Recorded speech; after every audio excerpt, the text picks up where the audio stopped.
All right, we are Esplanade On Air, living the dream in the district. I'm your podcast pro, Jamie Taylor, broadcasting from the Esplanade District, finally under 90 degrees. I'm your host, Jamie Taylor, and I am here with the esteemed Rex Nelson. Thank you for being on the show and welcome. Well, I'm looking around for the esteemed one. I know I'm not that. Come on now. I might be steamed time to time, but never esteemed. Well, hey, for me, it's a big honor to have you on the show because you've had such a long career in broadcasting and you've done lots of other things which we'll cover, but you and I have never met before. Yeah, so it's my honor. Thank you for having me today. Thank you. It's quite a privilege. So moving right on, we're on my podcast, but you have one of your own. And so instead of starting at the beginning, let's start at your most recent project and what kind of even brought to mind, you know what, I think I'll start a podcast. Well, I used to have a podcast with a friend named Paul Austin that we did for 4 or 5 years for the Central Arkansas Library System called Chewing the Fat. And basically, again, it sounds like food, and we ate a lot when we were on the road, but it was about our travels around Arkansas. And then Paul, who headed the Arkansas Humanities Council, up and retires, so he moves to Fayetteville, and we stopped doing that. And recently, the folks at my main employer, which is the Arkansas Democrat-Gazette, said, would you like to start up a podcast again? And according to my wife, I'm real bad about saying no. I need to learn to say no more. And I said yes. So we have started up and did episode number 1 just recently, and hope to be doing that about every other week. And it's called Southern Fried, which is also the name of my blog. So now we have the Southern Fried blog and we have the Southern Fried podcast. Well, I'm excited about it because as soon as I saw it, I tuned in, and I know the first one was with Skip. Skip, right? Are you guys looking to do the co-host kind of situation? Skip is going to be my most frequent guest. I don't think he will be there every week.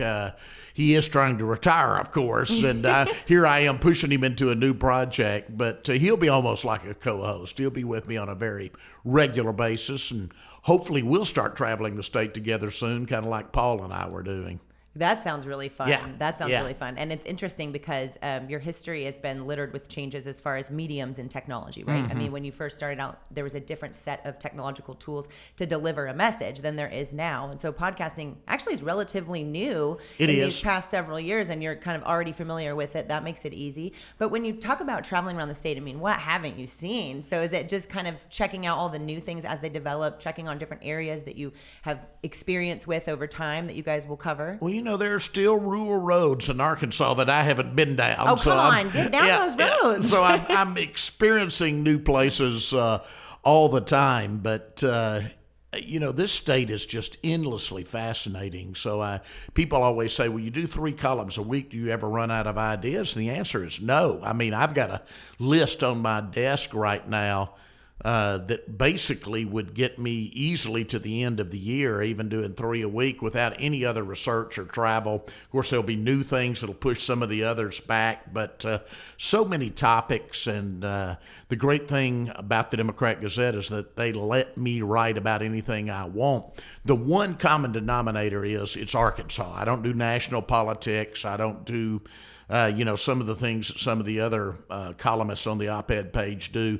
It's all Arkansas, but it might be Arkansas food one week. It might be Arkansas music the next column. It might be Arkansas sports the next. It might be politics the next. Arkansas is the one common denominator there. Well, I love that because as a transplant to the natural state, I can't claim that I'm a native, but I will never leave. You can definitely bet on that. And I don't know if you've ever heard of Arky Travels, but I have a friend named Sarah. Yeah. Yes, absolutely. What an incredible job she does with that. So you guys might have to get on an episode together. Yeah, I'd love to do that. I'd love to do that. Let's plan on it. Yeah, let's do it. And speaking of all the different things that you've done in the state, you've done different positions in this state as far as your career goes. You talk about your current career, but let's take it back now that we're talking about kind of done talking about your recent project for the moment, to how you very first started in broadcasting and how you really got started, because you started calling sports games, right? Well, my first start, actually, believe it or not, was 13 years old. I was 2 friends and I just loved radio, and we would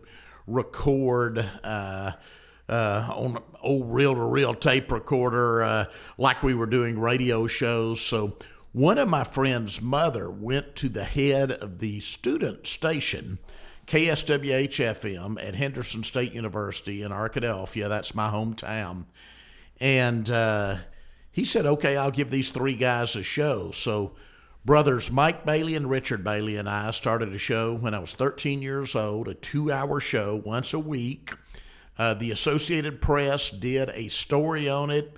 It ended up hitting the national wire, running all over the country. So I started in radio when I was age 13. Back then, you had to get an FCC license to be on the air, to be on an actual radio station. I, of course, wasn't even old enough to drive, so I can remember very vividly my father driving me to Little Rock early one Saturday morning and waiting outside while I went in and took that test to get my Class 3 radio telephone operator license. So that was age 13. I'm about to turn 62, so do the math, about 49 years I've been dabbling in radio at least. Just a teeny tiny bit of experience. Yeah. Okay. Yeah. That's absolutely incredible. I didn't know about that story from your youth, and I think that's wild because you were incredibly forward thinking. Like, I'm shooting to get those long form conversational podcasts out distribution on national now. So you're definitely 49 years ahead of the curve. So yeah, my dad had a sporting goods store downtown, and I spent summers, say, in junior high working down there, packing boxes of athletic supplies to send to schools before they started football practice in the fall. But then I decided radio would be a lot more fun. So then I got a job in high school with the Arkadelphia radio station. So the air conditioning was better, and it was a lot more fun playing records. I mean, that's when we had actual vinyl, in the studio. Hey, it's made its way back around. I know, vinyl's made a comeback, and that everything's cool again. Yeah, it's all hip again. And I think I was doing that back in the late 70s. People should hold on to those records because there's a few of them too. My parents have given to me that I'm like, do these still work on my old record player? Yeah, they had that station had gone on the air in 1947. And to my knowledge, they had never thrown away a record. So, for instance, we still had 45s when Elvis was still with Sun before he even signed with RCA. So you know how much those are worth? And I have no idea what happened to that record collection, to be honest with you. We'll start a podcast on the hunt for the original record collection. Yeah, but I can remember very well playing a lot of those things on the old Sun label. Well, and we had Johnny Cash, Carl Perkins, Elvis Presley. We had all the originals all there. The greats. Yeah. Well, and how exciting too, because you're at that fun time in your life. You're in high school. You're having a great time, and you're the radio DJ. So you were definitely ahead of your time. I imagine that helped out in the social scene. Yeah, I had a long shift one Saturday, and it started at noon. And the stations used to sign off, back then, and we signed off at 11 p.m. And I thought, okay. And again, they gave me a lot of leeway, so that was fun. And I said, I'm going to play nothing but Elvis from noon until 11 and see if I can get through it all. But, of course, we had a bunch of albums, too, and you realize how much music that guy cut. So I was playing gospel albums, it. And I hadn't even made a dent in it by 11 p.m. That was 11 straight hours that I played that day. Yeah. That's incredible. That's a lot of music. Yeah. I was trying to think of anyone. I know that Johnny Cash has a ton like that, too, just a ton of music. Exactly. So looking back, though, I mean, you start there doing your 2-hour long form show, which I'm assuming probably varied by subject. Right. And then you go on to doing the radio DJ thing, and then you start calling sports, and then you get into politics. I mean, it's a long career with a lot of different things in it.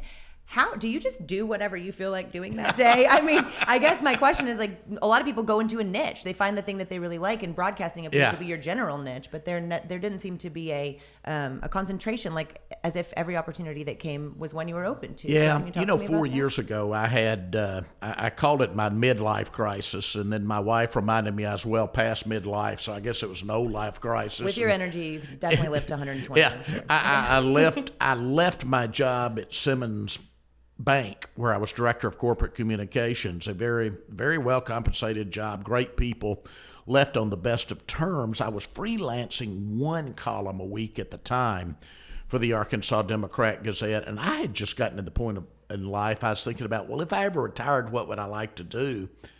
And I thought, well, kind of ride around Arkansas, talking to interesting people like you, and I thought, well, why not get paid for it? So in June of 2017, I'd been gone from the newspaper for 21 years as far as being a full-time employee. And I went back to full-time writing after 21 years away. So kind of returned to those roots and now do 3 columns a week, and then once a month do the entire cover also of what we call the perspective section on Sundays. I have to take a tiny little segue over here. Do you still handwrite? Or do you actually Oh, no, type no, everything? I type. Do you voice I type. memo? Yeah, okay. yeah. I was just curious because I know I get that writer's bump. yeah. You go back in after that long. So No, I type. And the real irony about that in me becoming a newspaper man is that the only B I ever made in high school was typing. They call it keyboarding now, but I was an offensive lineman with fat fingers, and I couldn't. And I thought, boy, I'd like to go back now. I could fly through those things because I've been typing for a living now for the last 40 years. Well, a lot of times they say your biggest challenge ends up being your greatest strength. So yeah, there you go. Exactly. What a pivot. Exactly.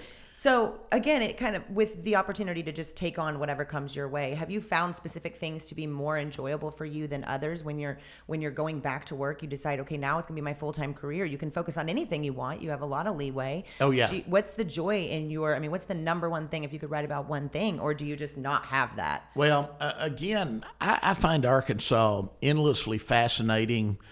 And the line I use, I find it endlessly fascinating and also endlessly frustrating. And that's probably a good place for a columnist to be, because sometimes when you're a little frustrated, you tend to write a little better columns, frankly. So, but, it's such a fascinating place in that, and you not being originally from here, but having lived here a number of years now, you get this. We're mostly Southern, but we're not like the deep South states. We're also a tad Midwestern. We're a tad Southwestern. We're really this place in between. Arkansas truly is unique, and that's why I'd never run out of columns. I find interesting places and interesting people wherever I go, and I consider all 75 counties my beat. So I try to get to all parts of the state. Tomorrow, I'll be in Northeast Arkansas looking at rice farms. I'm doing a big cover piece on the rice industry in Arkansas. So I'll be on rice farms all day tomorrow. From Northeast Arkansas, day after that, I'll be in far Southwest Arkansas because I'm speaking to the Rotary Club at Nashville, Arkansas. So that, it's the variety that keeps me going. I do this one day. I'm on a farm in Northeast Arkansas the next. I'm with friends down in Southwest Arkansas the next day. That's really exciting. And it's kind of funny because now I feel like right where our mutual friends, several of them had said, you guys got to meet. I think this is where we have something in common is I have a deep love for this state despite not being from it. Mm-hmm. And 4 years ago, or a little over 3 years ago, we started a podcast called Block Talk Podcast, talk about the value that people add specifically to the block I was working on, which is Little Rock. Right. And that would be, I encompass now, I call it Central Arkansas. I try to do that because I feel like Northwest Arkansas, you don't hear people say like Fayetteville or Farmington or Center. You hear Northwest Arkansas. Good point. And Central Arkansas is the same thing. We have essentially a ton of bedroom communities surrounding our capital city. From an economic standpoint, I look at downtown and I see things that were incredibly well knit together, putting the library system in the State House Convention Center and all these things that are recession proof down there kind of linked together with tourism, with housing, with all those things. But there's so much room to grow, and there's so many things that need to change that I just fell in love with it. And I thought, this is what I'll do. I'll just pull, and I had absolutely no business doing it, but just started pulling people in and asking them questions. And so when I listened to your show last night, I thought, you have some opinions too about where Little Rock is versus where it could be, but we have such different perspectives because I'm just now getting here. Give me 15 years I've been here. And I'm thinking, wow, there's so much in the future. And you're like, well, I've been here for, So tell me a little bit about, though, where you're at right now with respect to, like, all the exciting things that are happening in Little Rock. Yeah. One of the things we have to realize is that Arkansas is really changing, and this is speeding up demographically now. We just released recently the breakdowns from the 2020 census, and 53 of the 75 counties in Arkansas, 53 of the 75 lost population. So Arkansas is becoming more urbanized. And so for Arkansas to do well going forward, you're going to have to see it's three main urban areas: Northwest Arkansas, Central Arkansas, and that what I now call the Jonesboro-Paragould corridor, because they've kind of grown together, all do well for Arkansas to do well. I mean, I love what's going on in Northwest Arkansas, but it is not enough to carry this state alone. So the Little Rock metropolitan area, Central Arkansas, if you will, is going to have to do well for Arkansas to do well going forward, because frankly, our rural areas are going to continue to struggle. And I just see so much potential. And again, I go back to that fascinating but frustrating. Fascinating what has gone on, for instance, in downtown Little Rock, and yet frustrating that the two tallest buildings on Main Street, the Boyle Building and the Donegan Building, are completely empty. That's frustrating to me, because you're never really going to spur the kind of development down there you need till you renovate those existing buildings that are empty right now. The Bank of America building, which is much newer, one of the towers that defines the Little Rock skyline, only 44% occupied, according to a story I read recently. So, that's one of the things you heard Skip and I talk about, is we're going to have to really think of doing some things differently to make sure we spur that, because I do think the roots are there.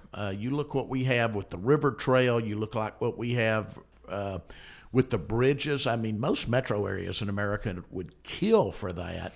And we've got to make the right moves going forward to capitalize on what we already have. I mean, that's what I'm screaming. So when I moved here from Las Vegas, I'm sitting here with an appraisal. I had to get geographically certified. And so I get my real estate appraisal license, and I wait a few years, and I get my real estate license. And I've really had a chance to operate in this market and understand, both from selling residential housing to multifamily property. I've sold huge apartment complexes and tiny houses. Yeah. And I understand what's available, and it blows my mind. We have a median home price of like $150,000.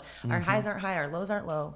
Everything's fairly stable. Investment here is such a good idea. But it also comes down to, and this is kind of where I get into the frustrating, fascinating part. It is so easy to invest in real estate here, but if you do not manage your assets well, you create issues for the residents of that town, because you also you can't be out of state and not care how these properties are being maintained or what rules come into place. And it's interesting, as major cities get in their Airbnb rules, and you see even Hot Springs kind of sort of go towards these things that happen in major cities. And I'm over here like, where's the giant development that comes along with all of this? Yeah. Because it's important. And another thing too is, interestingly enough, 30 and 40 intersect right there between in between the rocks, and is the largest traveled intersection in the United States, right? Yeah.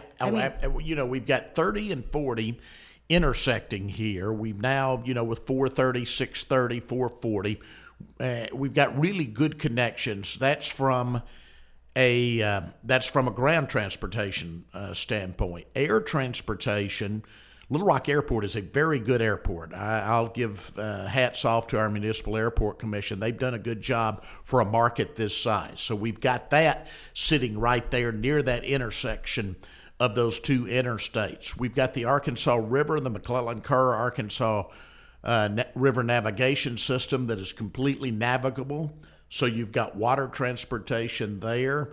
We've got major railroad connections in Little Rock. So really, from a transportation standpoint and a logistical standpoint, it all comes together right here. I think that's one of the things Amazon recognized in what they're doing now. And I see just tremendous potential from a logistical standpoint going forward for Little Rock, North Little Rock. And thank goodness we have somebody who's very good at what he does in Brian Day in directing the Port of Little Rock. So that's one of our real bright spots that we have. Yeah, I remember the first time that I drove across the Broadway Bridge after it was redone, and I remember driving across there and remembering the words somebody said in my head about the city of six bridges, and I remember looking across to both sides and seeing this huge river in the middle of these two beautiful cities and thinking like, hasn't even started. It's like a bubble. Thank God for Buddy Valines, the longtime, now former Pulaski County judge. Buddy's a friend, but you meet Buddy and he just kind of comes across as a good old boy. You don't look at him and say, boy, there's a visionary. But Buddy was a visionary. He pushed for the Big Dam Bridge. He pushed for the other pedestrian bridges that we have across the Arkansas River. He pushed for that Broadway bridge not to just be a boring bridge, but something that is architecturally significant, and it is architecturally significant what we ended up building there. It was worth that extra money because it adds to that landscape. I was at an Arkansas Travelers game on Sunday afternoon, and you've got that great backdrop. Plus, again, another amenity. One of the best minor league ballparks in America actually is Dickey Stevens Park. And I was looking at that Little Rock backdrop and looking at the Broadway Bridge, and again thinking, man, what a fantastic backdrop. And I've been to minor league parks all over the country, and there are few that compare to what we have here. So again, yet another amenity. And the frustrating part is I just think that downtown Little Rock should have taken off faster than it really has at this point. Yeah, they were just waiting for us to get together. So yeah, there we go. We're going to solve all their problems together. No, but you just mentioned something too, because we're sitting in the studio inside of the Esplanade, and I'm going to bring that up because I don't know, I haven't even talked with you about this development besides for a couple of minutes, and you just mentioned the Travelers Park being such a great asset, but additionally, walking distance for these folks. I mean, that's why you see one of the reasons you see developments popping up, in this part of North Little Rock. I mean, you can literally, it's a pretty good little walk, but on a nice afternoon, what a great walk down to the ballpark to see a baseball game. Well, and there's people riding across on their bikes down the trail, and then you're 2 miles from Burns Park, which is the second largest park, I think, in the United States as well. Only Central Park is only larger, Yeah, it's right? one of the larger municipal parks in the country, acreage-wise. And it's just kind of incredible to me. And then I personally feel like there are a lot of developments popping up, but I'm going to hang out at that pool all day if I get the chance. Because it's unbelievable. This does not feel like Arkansas. No, it doesn't. So have you been? This is the first time you've been back since it's been all done? Yeah. I came. I came out of quarantine, if you will, in late April. My oldest son had an autoimmune disease, so we didn't go anywhere for 13 months till I could get the whole family fully vaccinated. So I started doing things again. I'd gotten, as you can imagine, tons of invitations during those 13 months. Coming here to tour here was one of those invitations, so it was probably early May since I have been here. Yeah. And they weren't quite finished then. Okay, well, we'll try and keep you around here more often. Okay, good. To interview good. you whenever I can. Right. And it's been for me, coming from where I come, it's been exciting because I see something that's kind of blurring the lines between resort living and apartment living. And it's something that I think attracts people to a workforce that, yes, we need to create jobs, right, to attract the kind of talent that we need to have in Little Rock. But how are you going to do that without providing the amenities for them to be able to work from home and or in the office, depending on conditions, depending on what jobs you can work from home with? Absolutely. You had mentioned creating walkable communities, which is so important, but the affordability and then the quality of life that comes with that. Yeah. You have to be able to get off work to enjoy the recreations around you. So what about Little Rock's job situation where it's at right now? What are your thoughts on how many jobs we have versus how many we need? And I think the job situation in Little Rock is pretty good. I mentioned Amazon.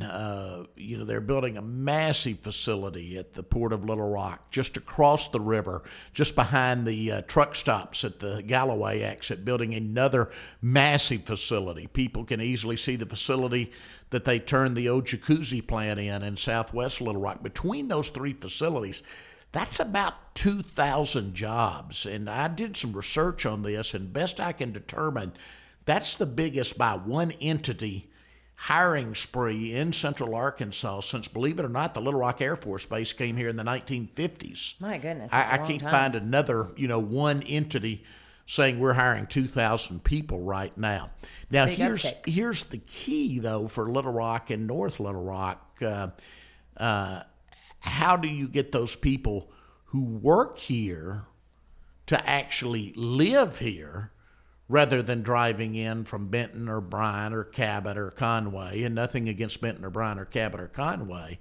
But so I think the jobs pretty well are here. I think the focus of Little Rock and North Little Rock have to be providing the kind of quality of life amenities that will cause people, and we're certainly sitting in one, to say, no, I'm going to live right here close to my job rather than fighting traffic on the interstate for 30 or 40 minutes every morning. Right. Well, and I'll be honest with you guys, in Arkansas, you don't understand what it's like to sit on an interstate for 30 or 4 minutes to go a half a mile. Oh, and absolutely. It's a whole different, we have access like you wouldn't believe. When people talk about the traffic here, I'm like, please, this is not traffic. I lived in Washington, D.C. for several goodness. years in the late 80s, and I would come home to Arkansas, and they'd be playing on the radio, and I'd get a little tickled. They'd say, rush hour traffic reports, and I thought, this is about 2 a.m. on the Beltway in Washington. Yeah.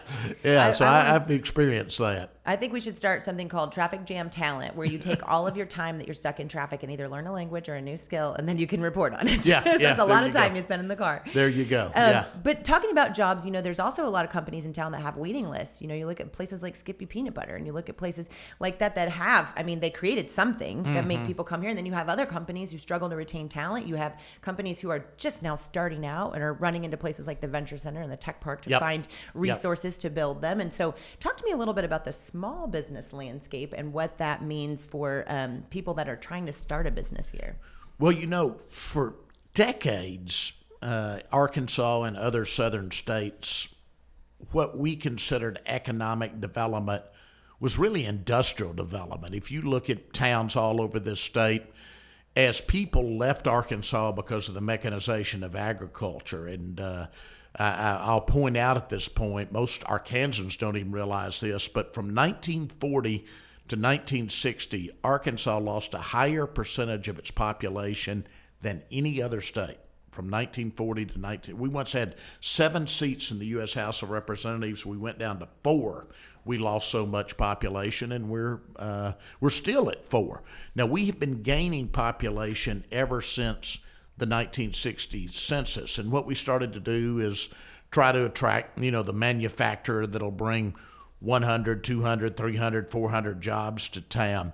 That era kind of passed, but too many of our economic developers are kind of still stuck in that old mode. To them, it's all about industrial parks running in water and sewer lines. And what I preach till I'm blue in the face is economic development has changed. What economic development is in the 21st century is about attracting talent. And the way that you attract talent is through quality of life amenities, the kind of bike trails you talked about, the kind of hiking trails you talked about, but also good restaurants, brew pubs. I mean, if you had told me even 10 years ago that craft breweries are key to economic development, I'd have said, what on earth are you talking about? What if we would have told you that Lost 40'd score number one in that category? Yeah. Now I will look you in the eyes and tell you craft breweries are a key part of economic development. You've got to have that kind of thing to attract young, highly educated, talented people. And we need people here in Central Arkansas, the leadership, the business and the civic leadership, to understand that. So small businesses, whether they're a brewery, whether they're a restaurant, whether they're a small retailer, even Airbnb operators, I can go on and on.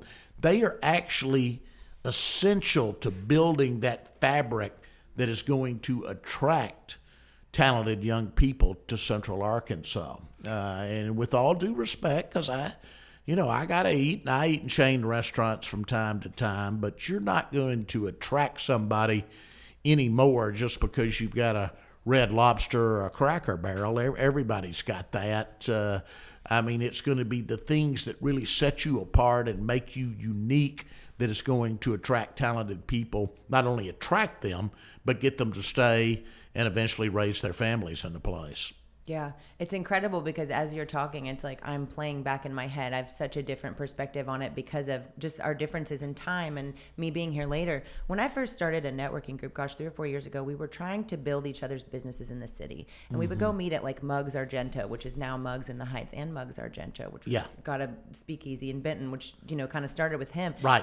Anyways, I've watched all of these tiny businesses, just boom, Yellow Rocket's another example. You go from having 9 restaurants and 5 concepts, plus we got Camp Taco now. 10. Exactly. Scott and Amber, everything's Arkansas made, everything's Arkansas branded. And I can't get enough of that. But Oh, that absolutely. is what builds our infrastructure. It is. It I mean, absolutely it's incredible. is. Yeah. They created jobs for so many people that continued to work through the pandemic and were able to go ahead and get what they needed through that. I mean, I was just kind of blown away by the whole process. And that's another thing about Little Rock I just want to mention, the small town, big city feel. Oh, yeah. Is that despite all these things you're talking about, small businesses and small town feel is really what resonates when you're around this place. Yeah. When the pandemic hit and restaurants started to close, there was this trend that took place at all of our downtown spots where people would open up coffee bar tabs or bar tabs for each other at different places, so that no matter what, the owner would be able to get some revenue to kind of get themselves through. And in talking with so many people, from Cappy Peck to the guys that own downtown the library, every single one of those restaurants owners was going through such a difficult time, but the culture of our city just continued to push them through those difficult times. And so I get off on a tangent, but you talk about these small businesses being the key to economic development, and in my opinion, there's nothing better to grow a city than handing opportunity to people and access. Absolutely. And we have got to do that going forward, because again, it's not a simple solution. It's not build this one thing and it's going to come. Like I said, it's pieces of a quilt.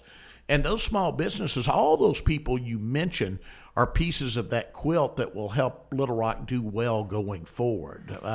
Sometimes I think that we kind of get our heads down because we try to compare Little Rock growth rates to an Austin or a Nashville, which are again among the highest in the country. And an example I give to people to make them feel a little better, I said, let's compare instead. Let's compare in 1980, Arkansas and Mississippi are similar sized states. Jackson, Mississippi, their capital, had 200,000 people. Little Rock had 160,000. If you look at the 1980 census. 40 years later, and I'm old enough now, I'll say a mere 40 years later, because I remember 1980 very well. They fly by. Yeah. 40 years later, it's almost exactly reversed. Little Rock had 202,000 in the most recent census. Jackson is down to about 160,000 during that period. So Little Rock's still growing. It was good to see in the recent census, Little Rock's still growing. Yes, it needs to be growing faster for the sake of all of Arkansas, but it's still growing at a time when places like Jackson and Shreveport and other similar-sized cities in this part of the country are losing population. That's a good point and a good observation, but it's also interesting to me. I don't really want there to be rapid growth. Now, granted, the 2008 and 9 financial crisis was a totally different issue. Right. But having lived in a large city that's experienced fantastic growth very quickly, that comes with a lot of problems. Absolutely. My oldest son is getting a law degree at the University of Texas. He's also getting a PhD, so he's already 28. He's a career student, but in your mind, because we tend to kind of stereotype, as you know, and you think, all right, somebody aged 28, to them, Austin, Texas is going to be the coolest place in the world, right? He says the traffic is so bad, the electrical outages he experiences when it's either too cold or too hot, the water outages he's even had, the boil orders he's had, as Austin has grown way too fast. It's outgrown his infrastructure. And he tells me I have no desire to stay in Austin when I graduate from the University of Texas. Well, So, it doesn't surprise me. there's an example. Yeah, it doesn't surprise me. I've got a sister-in-law in Texas and one in Arizona, and my family's in California, and people from all over the East Coast are moving here, and they're just talking. So slow it down, but come here. Yeah, Just come here exactly. effectively and quickly and with jobs. But it's one of those things, like you talk about, infrastructure is a huge piece of economic development. Is that on the part of the city or the landowner? It all depends on who owns the land. You've got to deal with sewage, electrical, plumbing, all these things. So you throw a massive amount of people on a power grid that's not prepared to do that. You throw them on a bunch of roads that haven't been extended. That's a lot of work. And here we're kind of, I feel like, slow but steady growth over the 15 years I've been here. Well, and here I am getting I'm getting back into your area now, so I hesitate, and that's real estate and talking about something you know more about than I do. But again, one of the things that I think we have to focus on in Little Rock as we do grow, but at a sustainable level, is infill development. I mean, we've already got streets in place in large parts of Little Rock. We've already got water in place. We've already got sewer in place. Yet we've got a lot of empty lots and we've got a lot of empty buildings. And to those of us, and all of us are taxpayers, so to those of us who are taxpayers, that is so much more cost effective than continued sprawl out west is. And I live in far west Little Rock, I'll tell you that right now. But that's got to be our focus going forward. We talked about downtown, but not just downtown, but the neighborhoods surrounding it. We need to focus on infill development. I drive going, and I'll be starting again here in November. I drive down Fair Park Boulevard, to give you an example, going to ULR basketball games where I have season tickets, and that beautiful tree canopy that just covers that whole street in a canopy. And I think to myself, why are these homes along Fair Park going for such low prices? That ought to be one of the most desirable streets in Little Rock. And this kind of access to ULR ought to be some of the most desirable neighborhoods in Little Rock. And somehow we've got to suck that development in toward the core, in my opinion, as we go forward as a city. Well, when everybody hears this podcast, they'll be clamoring to go buy their land, because it's funny that you say that, though, because you probably know quite a bit more about real estate than you even realize with the respective comments about infilling that. Because, and this is for me, I've worked in a lot of areas of the city. Mm-hmm. I focus a lot of my attention on the southwest portion, the East Village piece, downtown. A lot of those neighborhoods are historical districts, or they have absolutely, and they're beautiful, unbelievable historical homes and properties that we need to keep intact. But you talk about vacant buildings and vacant lands, and it's like really hard for me because I'm totally altruistic and I have this creative mind that's like, well, we could do a makerspace here and we could have a trade school there. And then people start coming at me with, well, you can't have a trade school within a certain number of miles of blah, blah, blah. And then I'm like, oh man, it's a whole different thing. You can come up with a million different ideas, but you and I both know that's going to take a developer who has a desire.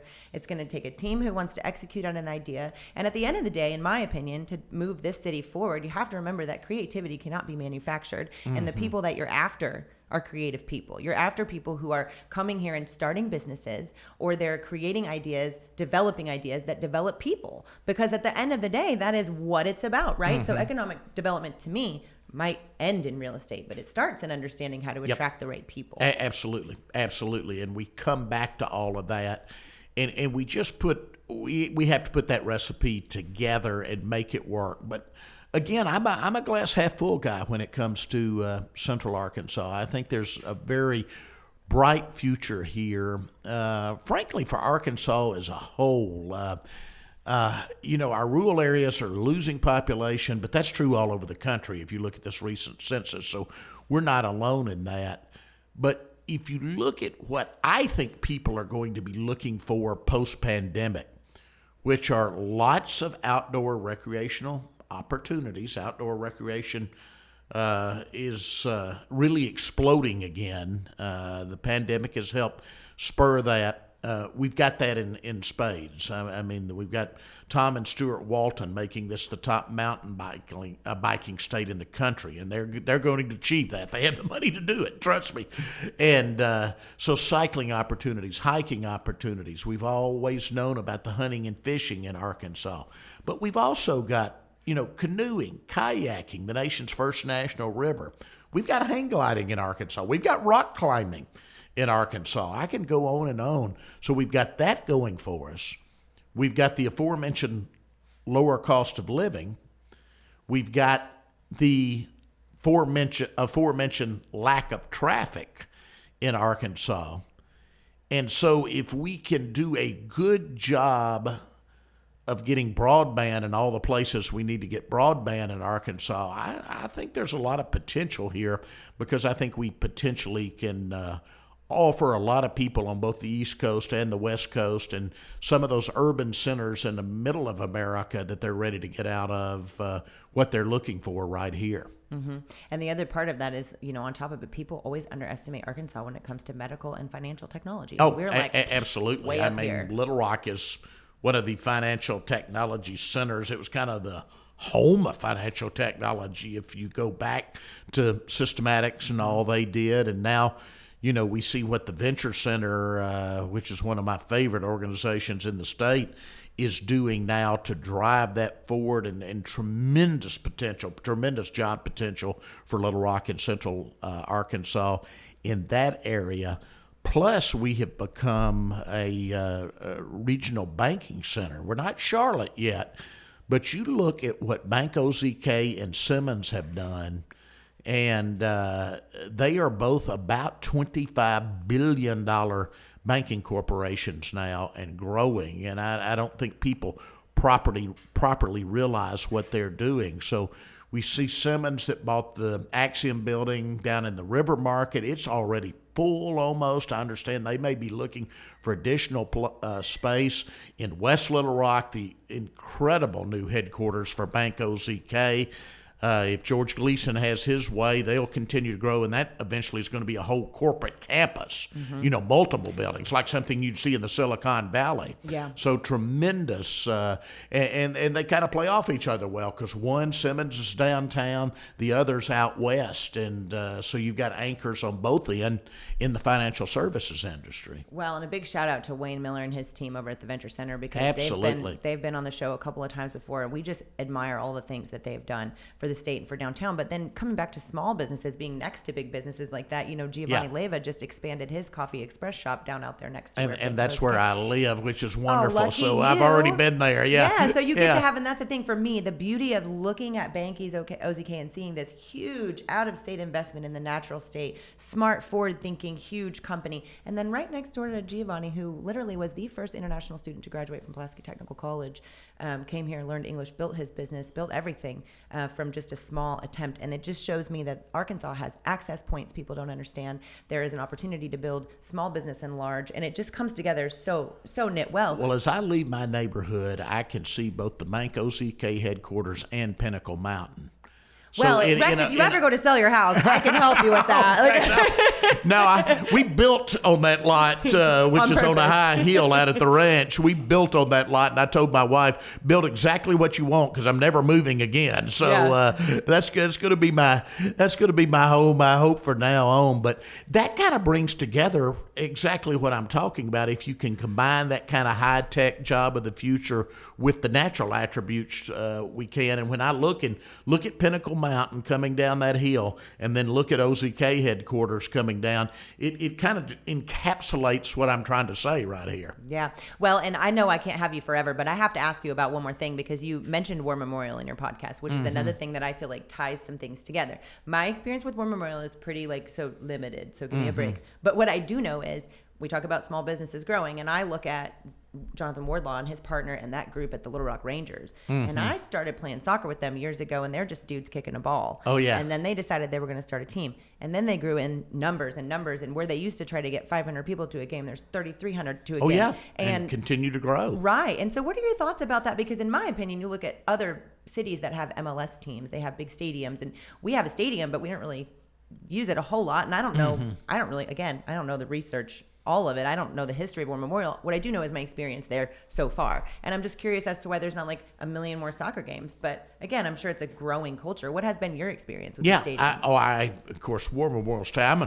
I started as a sports writer in the newspaper business. And so War Memorial Stadium's a very special place in my life. I mean, I have done everything from play on that field in the high school playoffs decades ago, obviously, to sit in the stands, to broadcast games on the radio from there, to cover games from the newspaper from there, from the press box. So it's a very historic place, and what I now hope that we will do is better market it. I think we're going to see a trend. You try to look at the things that changed during the pandemic and post-pandemic, what's going to come back. And I think one thing is people like being outside more. I think we'll see more of the big stadium concert tours, for instance, come back again. I mean, War Memorial's a place that had huge crowds through the years for the Rolling Stones, the Eagles, in the past. So, to be fair, they don't make music like that anymore. Oh, absolutely. Okay. So I think there are reasons for more uses for that, and then hopefully the city will will better develop War Memorial Park, and I know, in the sales tax, one of the things they have is to develop War Memorial Park and Hyndman Park, and then connect those with trails. And those are the kind of quality of life amenities that we're talking about that a city must have. Right. Have you ever been to a Rangers game? I have been. Okay. I have been. I went with one of my sons a couple of years ago. I'm curious what you think about soccer in Little Rock. Just if you think that there's potential for it to grow. I think there is potential for soccer in Little Rock because it's a growing sport among a younger clientele. I'm probably old enough now that I'll always be a football guy, and I do a lot of football-related things in the fall. But I do think there's tremendous potential, and I think that can be a real part of the mix of quality of life amenities that we have here in Little Rock. I'm just trying to increase the population. It's the world's most popular sport. Exactly. Yeah. Well, listen, I know I've taken a lot of your time today, but I'm going to ask you. Oh, no, this has been fun. Thank you. I'm having a great time, so thank you for being on the show. But before I let you go, I'm going to ask you one piece of advice because I'm a budding broadcasting career, right? This is one of the first times I've ever interviewed with someone that has a lot of experience. Yeah. I know that you've covered a number of issues, and I've covered a number of things, but for me, I'm attracted to doing all the different opportunities all the time. Mm-hmm. You said in the very beginning of the show that your wife probably is annoyed with you for not knowing how to say no. Her and my husband could start a podcast about that because there we go. Yeah. We have the same problem. It's, yes, called people. Just say no. No. Yep. That's the only thing I know how to say no to is saying no. Yeah. So if you only had just one piece of advice on the spot for me at the beginning of a career, what would you say? I think what you're doing is great. I mean, and you have to limit your focus a little bit, and you seem to have, a limited focus, kind of like I've done. I used to write from Washington, D.C. I don't live there anymore, so I don't need to be writing about national politics. So one thing I say no to is to try to write things that I'm not really an expert on, and that's why if I know anything, it's about this state of Arkansas, and that's why my columns, like I said, are all about Arkansas. Every one of them is going to have an Arkansas relation. So I guess that's my one piece of advice. Keep those blinders on and just get very, very good at what you're doing. Well, I appreciate you saying that. And a shout out to our mutual friend, Brian, who has told me multiple times in the past to put the blinders on and focus. Here we are. There you go. Blinders are on. I got Rex on the show, Brian. Focus.